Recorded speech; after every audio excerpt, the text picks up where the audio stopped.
How are you doing, folks? Joe Value here for Cold Beer Sports on Wednesday evening with two selections for tomorrow. But before I get on to them, just touch on today up in Dundalk. Not really luck, to be honest with you. It's not my luckiest track anyway. But Harbournecker, my first selection.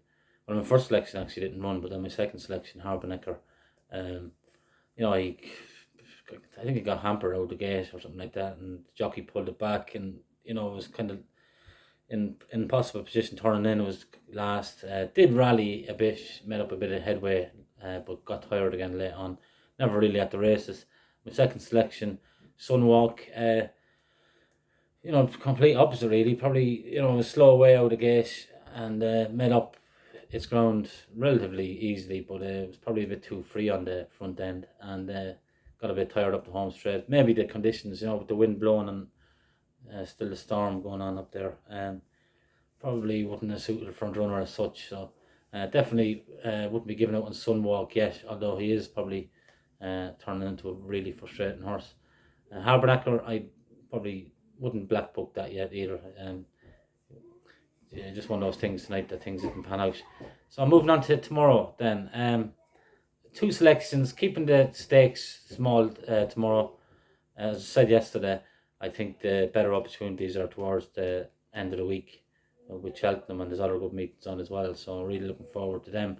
But we'll just try and tip away, early on in the week. It's moderate racing, so stakes will be kept to a minimum. And in the 110 at Newcastle, a horse that I've had in my tracker for quite some time, horse by the name of Fernhill Lad.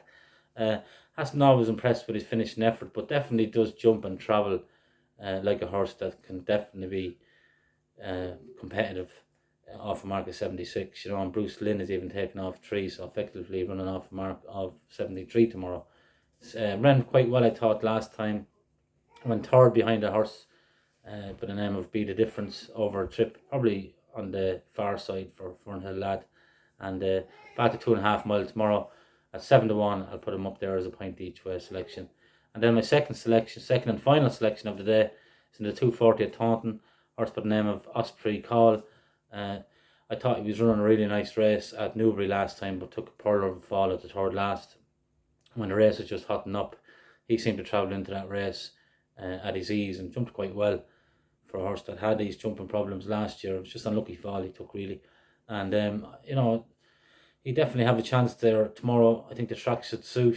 If he can get into a rhythm and just take his time, Sean Bone can produce him late on. And at 7-1, he should hit the frame. It's with a bit of luck anyway for trainer Alistair Ralph. So there's my two selections. It's just briefly I'll go through them again. The 110 at Newcastle, Fernhill Lad, point each way around 7-1. And in the 240 Taunton, Osprey Call, point each way on that as well at 7-1. I wouldn't stop anyone doing a small little each way double as well, just in case the two of them click. Alright, so that's it. Joe Value for Cold Beer Sports, and not sure how I'm fixed tomorrow, but I'll try and get a video up. We'll see how things pan out. Okay, all the best. Talk to you then. Joe Value for Cold Beer Sports.